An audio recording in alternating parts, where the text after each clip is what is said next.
Assalamualaikum warahmatullahi wabarakatuh. Nama saya Nur Edina binti Muhammad Fazil. Saya akan membentangkan bahagian pengenalan dan beberapa bahagian untuk literature review. Yang pertama, pengenalan falsafah. Falsafah adalah untuk memberi arah, makna dan panduan bagi umat manusia menjalani kehidupan seharian. Falsafah merangkumi pelbagai aspek tentang etika dan kehidupan. Falsafah adalah usaha untuk mencintai, mengkaji sesuatu perkara dan dengan menggunakan akal dan kebijaksanaan untuk mendapatkan kebenaran yang hakiki. Ilmu falsafah merupakan satu bidang penyelidikan dan kajian yang mempunyai kaedah, matlamat asas dan bahan kajian yang tersendiri.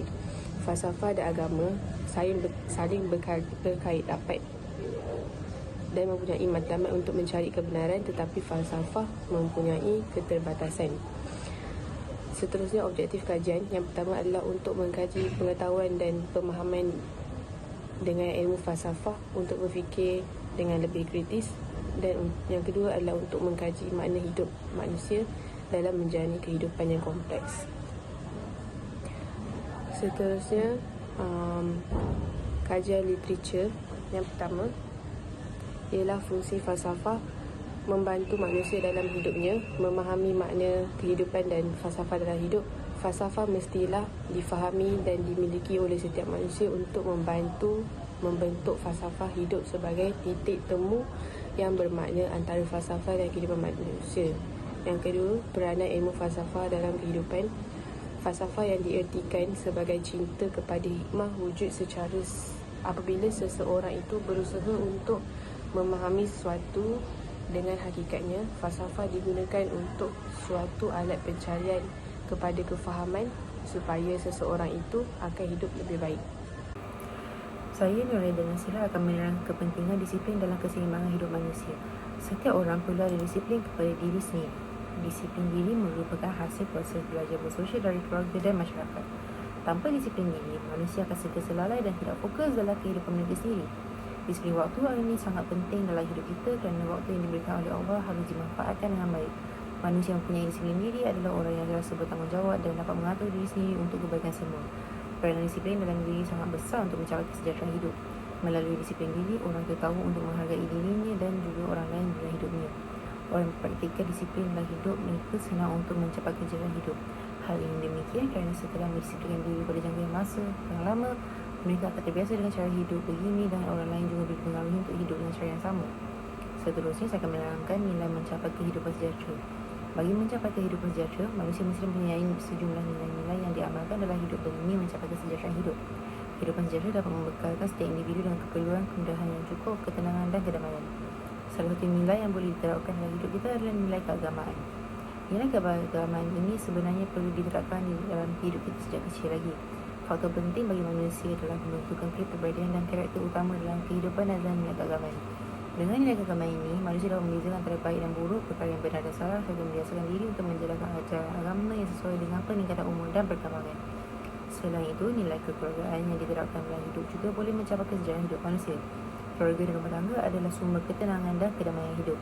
Nilai kekeluargaan perlu diketengahkan kerana di situlah letaknya ketenangan, kedamaian dan kelangsungan hidup manusia.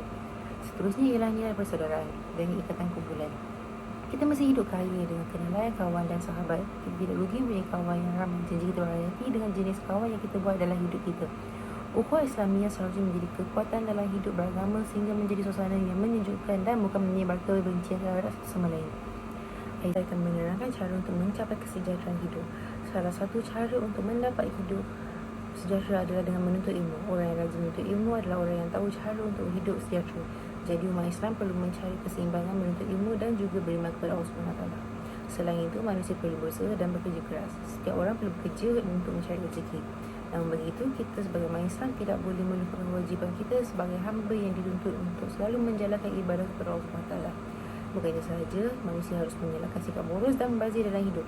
Al-Quran memiliki cara yang indah untuk mengiring manusia agar tidak terjebak dalam sifat boros. Orang yang bakhil dan boros hanya membawa celaka bagi diri sendiri. Assalamualaikum warahmatullahi wabarakatuh. Saya Tengku Na'ala Batrisha binti Tengku Azhar ingin menyambung pembentangan rakan saya dan membentangkan tentang asas pembinaan falsafah Islam. Apa itu falsafah Islam? Falsafah Islam ialah suatu dasar yang dipegang untuk membentuk visi dan matlamat masyarakat Islam. Tujuannya ialah untuk memberi penekanan atau pegangan dan prinsip bagi kehidupan masyarakat supaya masyarakat tidak melakukan perkara-perkara yang terpesong daripada landasan yang benar. Dan setiap asas-asas yang dikemukakanlah sudah semestinya berlandaskan dengan Al-Quran dan As-Sunnah. Oleh itu, dengan adanya falsafah Islam ini, segala persoalan berkaitan dengan ketuhanan, alam dan lain-lain dapat terjawab. Sekarang saya akan menerangkan tentang komponen-komponen asas pembinaan falsafah Islam. Yang pertama ialah ianya mesti selaras dengan roh Islam, akidah dan juga syariat Islam. Yang kedua, ianya perlu dikaitkan dengan keadaan masyarakat dalam konteks kebudayaan, sosial, ekonomi dan politiknya. Yang ketiga, ianya harus didasarkan pada aspek kehidupan manusia berkaitan dengan pelbagai bidang ilmu pengetahuan dan juga pengalaman manusia. Yang keempat, ianya hendaklah merangkumi ke semua aspek seperti budaya, sosial, agama, politik, ekonomi dan pendidikan. Hal ini kerana Malaysia juga terdiri daripada pelbagai bangsa yang mempunyai pelbagai agama, budaya dan latar belakang. Oleh itu, ianya perlu bersifat menyeluruh. Yang kelima, ianya hendaklah dipilih memenuhi dengan ruh Islam. Yang keenam, ianya seharusnya tidak mempunyai apa-apa percanggahan ataupun konflik antara prinsip dan kepercayaan yang menjadi asasnya dan antara prinsip dengan pelaksanaan amalan mereka. Yang ketujuh, ianya diperlukan dan didasarkan dengan contoh yang jelas. Hal ini bermaksud ianya mempunyai contoh yang jelas. Yang kelapan, ianya harus sentiasa berubah mengikut perkembangan penyelidikan dan kajian dalam pelbagai aspek dan bidang. Hal ini kerana pada masa kini terdapat pelbagai penyelidikan yang berlaku, oleh itu ianya perlu selari dengan perkembangan masa akan datang. Seterusnya, saya akan menyambung pembentangan saya dengan menjelaskan impak falsafah ilmu menurut Islam. Setiap yang perkara yang sudah berlaku sudah semestinya dapat memberikan sesuatu kesan, sama ada ianya bersifat positif ataupun ianya bersifat negatif. Namun, dengan adanya falsafah ilmu, terdapat beberapa impak positif dari segi matlamat dan hala tuju pendidikan Islam. Hal ini kerana adanya falsafah ilmu. Impak yang pertama yang kita dapat lihat ialah apabila segala tanda tanya yang dialami oleh umat manusia dapat terjawab dengan adanya pelaksanaan konsep kurikulum dan teknik penyampaian pelajaran selaras dengan falsafah Islam. Hal ini kerana segala konsep falsafah Islam ini sudah bersifat menyeluruh, iaitu bersifat syumul, kerana ianya sudah menjelaskan perkara-perkara seperti ilmu fardu ain, ilmu fardu kifayah, ilmu duniawi dan ukhrawi, dan segalanya yang dijelaskan adalah berlandaskan dengan Al-Quran yang sunnah. Kesannya, segala persoalan dan konsep insan, Tuhan dan juga alam dapat dijawab dan ianya dapat menyelesaikan segala masalah ataupun tanda tanya bagi para pelajar. Oleh itu, manusia tidak lagi merasa hidup dalam kegelapan dan tanpa lalu tuju apabila mereka memahami falsafah Islam. Selain itu, impak yang kedua yang kita dapat lihat ialah ianya dapat memberikan impak yang positif dari segi penyampaian ilmu oleh guru-guru. Hal ini dapat mempengaruhi penyampaian ilmu guru-guru kerana falsafah ini menekankan supaya guru-guru bersikap lebih tanggungjawab dalam menjelaskan atau menjalankan tanggungjawab mereka sebagai pendidik. Apabila guru-guru memahami konsep ini, mereka dapat menilai setiap potensi individu dan berusaha untuk menggilap setiap potensi anak-anak murid mereka untuk menonjolkan mereka untuk menjadi lebih baik. Oleh itu, kesannya, setiap anak murid dapat meningkatkan potensi diri dan dapat dimanfaatkan sepenuhnya dan menjadi insan yang lebih berguna. Seterusnya saya serahkan kepada rakan saya untuk membentangkan poin yang seterusnya. Assalamualaikum warahmatullahi wabarakatuh. Nama saya Nurul Farahani binti Azizan, nombor pelajar 20233851613. Saya akan berbincangkan tentang analisa dan perbincangan dalam aspek epistemologi. Epistemologi berasal dari dua perkataan Greek. Yang pertama ialah episteme yang membawa maksud knowledge atau understanding, manakala logos pula bermaksud science atau study ataupun reason. Epistemologi merupakan satu bidang falsafah yang menerangkan tentang ilmu pengetahuan dan keilmuan. Perbincangan mengenai epistemologi adalah semata-mata berkisarkan tentang hakikat dan sumber ilmu. Persoalannya, bagaimanakah seseorang itu tahu tentang suatu ilmu? Apakah yang dimaksudkan dengan ilmu dan apakah asas ilmu yang benar? Merujuk pertanyaan sebentar tadi, apakah itu ilmu? Ilmu boleh didefinisikan menurut dua sudut pandang. Yang pertama ialah etimologi, yang mana berasal dari perkataan alima yang bermaksud mengetahui atau perbuatan yang bertujuan untuk mengetahui sesuatu yang sebenar-benarnya. Yang kedua ialah terminologi. Terminologi bermaksud segala pengetahuan atau kebenaran tentang sesuatu yang datang dari Allah dan diturunkan kepada Rasul-Rasulnya dan alam ciptaannya. Apabila dikaitkan dengan epistemologi Islam, terdapat 4 sumber ilmu di dalamnya, yang mana seseorang itu boleh memperoleh ilmu melalui wahyu, intuisi atau ilham, akal dan juga panca indera. Yang pertama ialah wahyu. Wahyu merupakan sumber utama dalam epistemologi Islam yang merangkumi segala petunjuk dan pembeza antara hak dan batil. Wahyu juga merupakan sumber yang tepat dan diyakini kebenarannya kerana bersumberkan kalam Allah yang tidak dapat diragukan lagi kesahihannya. Yang kedua ialah jalan ilham atau intuisi. Perkara ini merupakan sumber ilmu yang berkait rapat dengan hati, jiwa dan batin seseorang. Ilham yang benar datang dari Allah dan dianugerahkan kepada seseorang yang berjiwa bersih melalui jalan kasyaf. Ianya boleh diperoleh tanpa mengkaji dan mencari dalil. Ilham dan intuisi boleh diperoleh melalui jalan mujahadah seperti tekun menunaikan ibadah dan meninggalkan larangan-larangan Allah. Yang ketiga ialah akal. Akal merupakan anugerah Allah yang dihadiahkan kepada manusia sahaja. Dengan adanya akal, manusia diciptakan untuk menjadi khalifah di muka bumi ini dengan mampu menguasai makhluk-makhluk lain. Di dalam Islam, akal berperanan untuk memikirkan dan mentadabbur alam. Ini kerana ia merupakan langkah pertama bagi seseorang manusia untuk mengenal Tuhannya. Akhir sekali ialah panca indera. Panca indera terdiri daripada 5 bahagian, iaitu deria bau, deria penglihatan, deria pendengaran, deria sentuhan dan juga deria rasa. Gejala-gejala yang bersifat almiah dan bersifat konkret mempunyai ciri-ciri tertentu lagi tetap dapat dinyatakan melalui tangkapan panca indera manusia. Seterusnya, kecenderungan epistemologi Islam terhadap sumber ilmu. Epistemologi Islam terhadap sumber ilmu terdapat 3 bahagian, iaitu bayani, irfani dan juga burhani. Yang pertama ialah epistemologi bayani yang beranggapan bahawa sumber ilmu adalah teks wahyu, nas atau kefahaman dari teks. Kedua ialah epistemologi irfani yang beranggapan sumber ilmu pengetahuan adalah ilham. Epistemologi ini memiliki cara yang khas dalam mendapatkan pengetahuan, iaitu kasyaf. Yang ketiga ialah epistemologi burhani. Burhani berpandangan bahawa sumber ilmu pengetahuan adalah semata-mata berdasarkan akal. Seterusnya, maratib al-ilm ataupun hierarki ilmu. Maratib al-ilmu bermaksud tingkat-tingkat ilmu atau hierarki ilmu dan setiap cabang ilmu tersebut mempunyai martabatnya yang tersendiri. Dari aspek pembahagian hierarki ilmu pula, ilmu di dalam Islam adalah berterusan, iaitu dari sumber nakli yakni nas dan akli berdasarkan intelek. Yang kedua adalah hukum dari segi fardu ain dan fardu kifayah. Dan akhir sekali adalah dari aspek keperluan, iaitu skop ilmu mengurus diri dan juga ilmu mengurus sistem. Akhir sekali ialah perbandingan antara epistemologi Islam dan epistemologi Barat. Kita dapat melihat dari skop pandangan Barat, mereka lebih mementingkan aspek duniawi semata-mata berbanding dengan Islam yang menekankan aspek lahiriah dan batiniah dalam kehidupan seharian kita. Oleh itu, skop pandangan Barat adalah bebas dari nilai yang tersirat dan hanya mementingkan keduniaan yang sama sekali berbeza dengan cara hidup Islam. Sekian sahaja daripada saya. Terima kasih. Assalamualaikum warahmatullahi wabarakatuh. Bismillahirrahmanirrahim. Saya Nurul Sazwani binti Muhammad Ali, nombor kad matriks 2023-376613. Pada hari ini saya akan membincangkan secara ringkas tentang persoalan metafizik. Sebagaimana yang kita tahu, metafizik ini adalah kajian tentang fenomena yang tidak dapat dilihat melalui panca indera. Perkataan metafizik ini diambil daripada perkataan Greek meta yang bermaksud selepas dan fizik yang mengenai alam. Persoalan metafizik yang pertama, dari mana kewujudan manusia? Kewujudan manusia dapat dikategorikan kepada 6 peringkat. Yang pertama, nutfah.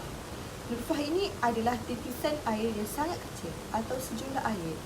Jika dirujuk di dalam Al-Quran, maksud sebenar ialah gabungan sel lelaki dan wanita. Pada peringkat yang kedua ialah alaqah. Alaqah ini ialah darah beku yang membesar menjadi janin. Seterusnya mudghah. Mudghah boleh dimaksudkan sebagai daging yang dikunyah. Setelah mudghah, izam dan lam. Apabila tulang-tulang telah dibentuk, otot-otot membungkus rangka tersebut. Peringkat yang kelima ialah nashrah khalqan ahar. Perubahan pada tahap ini bukan lagi embrio tetapi sudah masuk ke peringkat janin. Semua tulang janin telah terbentuk dengan sempurna. Akhir sekali, penghirupan roh. Para ulama mengatakan bahawa peniupan roh berlaku selepas 40 hari selepas terbentuknya organ-organ dalam badan manusia. Ke mana pengakhiran kita sebagai manusia? Selepas alam dunia, kita akan dipertemukan ke alam barzah. Alam barzah ni alam kubur.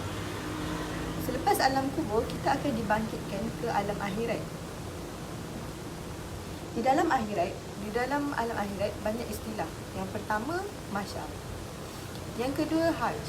Hajj ini adalah tempat menghibur semua hamba-Nya di padang mahsyar untuk diadili. Seterusnya, hisab. Hisab merupakan peradilan Allah Subhanahu Wa Taala terhadap perbuatan manusia semasa di dunia. Mizan adalah timbangan. Neraca tempat amal baik buruk manusia ditimbang. Selain itu, syafaat Nabi dan panji pujian. Panji pujian ialah tempat orang-orang beriman untuk bernaung. Panji ini akan berada di tangan Nabi Muhammad SAW.